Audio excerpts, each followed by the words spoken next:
Hello, good evening, नमस्कार। फिर से आप लोगों का स्वागत है। और आज हम जो चैप्टर करेंगे उसका नाम है ऑफ स्टडीज़।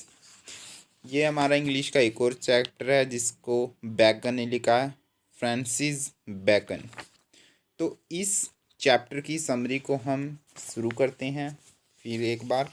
तो इसके अंदर सबसे पहले author says that studies are a source of delight in one's leisure time. Studies add to one's ability and they are source of pleasure. तो लेजर टाइम क्या कहता है?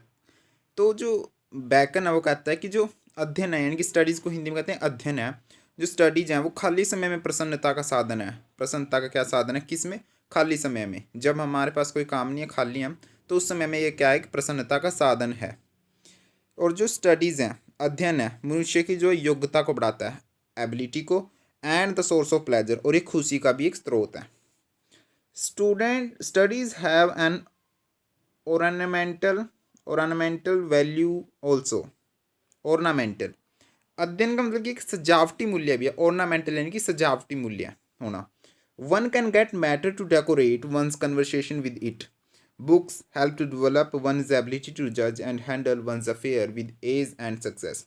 तो इसको सजावटी मूल्य क्या है कि जो किताबों से जो है एक व्यक्ति होता है वो निर्णय लेने की क्षमता को और अपने मामलों को जो है आसानी से निपटाने की क्षमता को विकसित करने में मदद करता है। यदि हम इसकी जो सजावटी मूल्य की बात करें तो व्यक्ति को अपनी बातचीत को संवारने और इस संवारने के लिए इससे क्या मिल सकती है? जो है सामग्री मिल सकती है। डेकोरेट करने के लिए इससे क्या है? मटेरियल मिल सकता है। और बुक्स क्या काम करती हैं और इसका बेनिफिट क्या है कि ये आसानी एवं सफलता से किसी भी मामले को आसानी एवं सफलता से निपटने की क्षमता को विकसित करने में मदद करती है। Like everything studies to have a negative side, it is a sign of laziness to spend too much time on studies. भाई जैसे हर वस्तु का जो कहता है लेखक की जो नकारात्मक साइड होती है, नेगेटिव साइड होती है, उसी प्रकार इसका भी एक नकारात्मक पहलू है कि जो अध्ययन है, इनकी स्टडीज़ पे यदि हम बहुत ज़्यादा अधिक समय लगा रहे हैं तो इसका अर्थ है कि ये सुस्ती की निशानी है। बहुत ज़्यादा अधिक समय स्टडीज़ पे लगाना सुस्ती की निशानी है। इसके बाद है to show too much of one's learning in our conversation is a sign of pedantry or vain display of knowledge. If a scholar lets his judgment be governed wholly by the rules from the books, it makes asymmetric. तो इसके अंदर क्या कहता है कि जो हर वस्तु की तरह इसकी एक नेगेटिव है।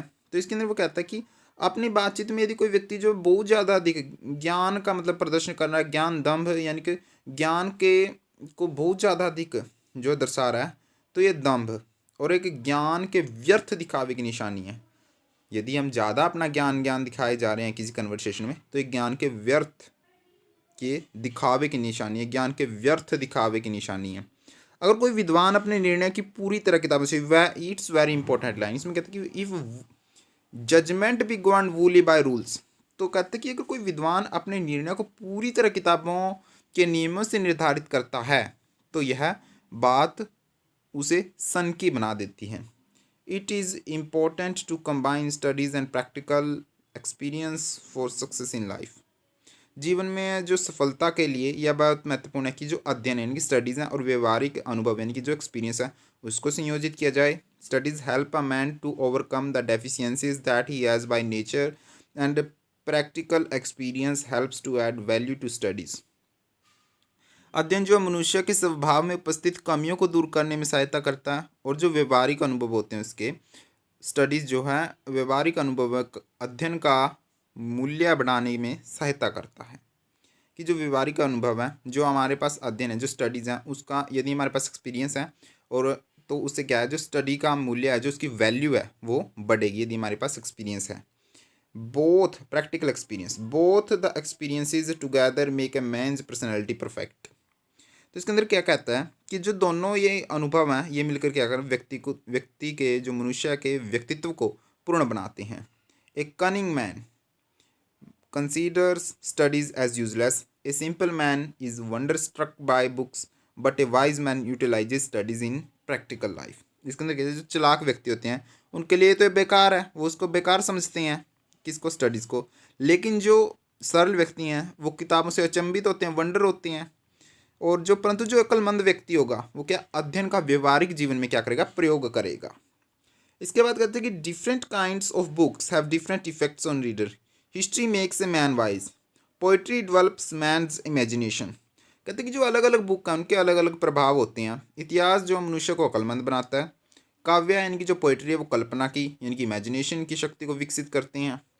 Power of speech develops a man's ability to debate and argue. इसके अंदर क्या है कि जो भाषण कला है यानी भाषण की जो कला है, मनुष्य की जो वाद विवाद और जो तर्क देने की क्षमता है, तर्क करने की क्षमता को विकसित करती है।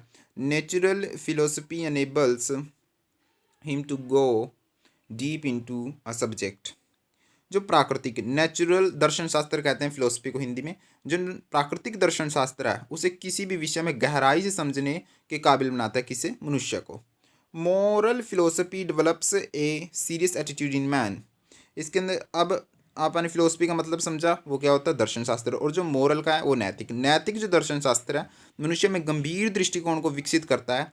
और इसके बाद जो author recommends mathematics and logic for cunning from flaws of the mind, for cunning some flaws of the mind. इसके अंदर क्या है, लेखक जो है मन के अंदर जो हमारे कुछ दोष हैं उनको दूर करने के लिए गणित और जो तर्कशास्त्र है, मैथमेटिक्स है और एवं जो तर्कशास्त्र है उसकी सिफारिश करता है, उसकी हमें सलाह देता है, उसे सजेस्ट करता है। इसके बाद इसके अंदर है नेक्स्ट में, now Bacon tells us about the right attitude towards books. A book should not be read only with the idea of contradicting और criticising the ideas in it. तो बेकन हमें पुस्तकों के प्रति सही दृष्टिकोण के बारे में बताता है। वो कहते हैं कि एक पुस्तक का अध्ययन केवल उसमें दिए गए विचारों का खंडन या उनकी आलोचना करने के लिए नहीं करना चाहिए। Nor should one accept the ideas of a book passively. One should read a book so that one can think deeply about what it says and then जज इट्स वैल्यू। तो न व्यक्ति को किसी पुस्तक में दिए गए सारे विचारों को स्वीकार करना चाहिए, ना तो उसका क्रिटिसाइज करने के लिए पढ़ना चाहिए, ना ही उसके अंदर जो विचार दिए गए सबको स्वीकार कर लेना चाहिए। व्यक्ति है जो उसको पुस्तक को पढ़ना चाहिए ताकि वह क्या करे, इसके बारे में गहराई से सोच सके और उसके महत्व को जांच सके। इसके बाद क्या होता है, लिख रखा है उसने कि different books need to be read in different ways. Bacon says कि जो अलग अलग बुक है उनको अलग अलग तरीके से पढ़ा जाना चाहिए। ठीक है, कि व्यक्ति को एक पुस्तक जो है अलग अलग पुस्तकों को अलग अलग तरीके से पढ़ना चाहिए और इसकी पढ़ने की अलग अलग तरीके से आवश्यकता होती है। बेकन कहता है, और ये बहुत इंपॉर्टेंट, ये क्वेश्चन आता भी है, ये चाहे आपका रेफरेंस टू द कॉन्टेक्स्ट में हो या फिर किसी भी प्रकार का क्वेश्चन हो, यहाँ से बनने की ज़्यादा संभावना रहती है। Bacon says some books are to be tasted, others to be swallowed and some few to be chewed and digested. तो वो कहता है कि बैकन कहता है कि कुछ पुस्तकें स्वाद के लिए होती हैं, टेस्ट के लिए होती हैं, कुछ निगलने के लिए और कुछ चबाने और पचाने के लिए होती हैं। He means to say that some books are of light character, these books should be read for pleasure and then forgotten. Some books are read quickly without caring to imbibe much from them, but there are some very useful books. Such books should be read intensively so that we can learn new things from them. इसके अंदर क्या कहता है कि कुछ पुस्तकें, वो कहता है उसका कहने का अर्थ यह है कि इन लाइनों से कि कुछ पुस्तकें तो हल्की प्रकृति की होती हैं, जो इस प्रकार की पुस्तकों को जो आनंद लेने के लिए पढ़ना चाहिए और फिर भूल जाना चाहिए। परंतु जो कुछ पुस्तकों को दूसरे प्रकार की पुस्तकें, कहता है कुछ पुस्तकें जल्दीबाजी में पढ़नी चाहिए, उनसे कुछ प्राप्त करने की चिंता किए भी ना पढ़ना चाहिए, जबकि कुछ पुस्तकें लाभदायक होती हैं। इन पुस्तकों को गहनता से पढ़ना चाहिए ताकि हम इनमें नई बातें प्राप्त कर सकें। इसलिए उसने इसके लिए क्या वर्ड यूज़ किया है, some books are chewed and digested. ठीक है, some books are chewed and digested. इसके बाद in the end author says that reading fills the mind with new ideas and thoughts and develops a man's personality. Man becomes alert and quick-witted in conversation and he is never at a loss of words. A man becomes systematic and precise in his talking and thinking if he takes thorough notes of what he reads. अंत में लेकर क्या कहता है कि जो अध्ययन है दिमाग को नए विचारों एवं बातों में से भर देता है, मनुष्य के व्यक्तित्व का विकास करता है। जो मनुष्य है उसमें चुस्त एवं हाजिर जवाब बना देता है, उसको बन जाता है और उसे कभी भी शब्दों की कमी महसूस नहीं होती, लॉस ऑफ वर्ड्स नहीं है कि जो कमी नहीं होती शब्दों की कभी महसूस। यदि व्यक्ति जो कुछ अध्ययन करता है उसे एक विस्तृत ढंग से नोट कर ले तो जो व्यक्ति है बोलने एवं सोचने में व्यवस्थित बन जाता है, सिस्टमेटिक बन जाता है। इसी के साथ ये चैप्टर की समरी यहीं पे कंप्लीट होती है। आज हमने इसको वन शॉट में कंप्लीट किया है क्योंकि छोटी समरी है इसकी। और इसी के साथ और वीडियोस के लिए चैनल को सब्सक्राइब कीजिए। Very thank you much.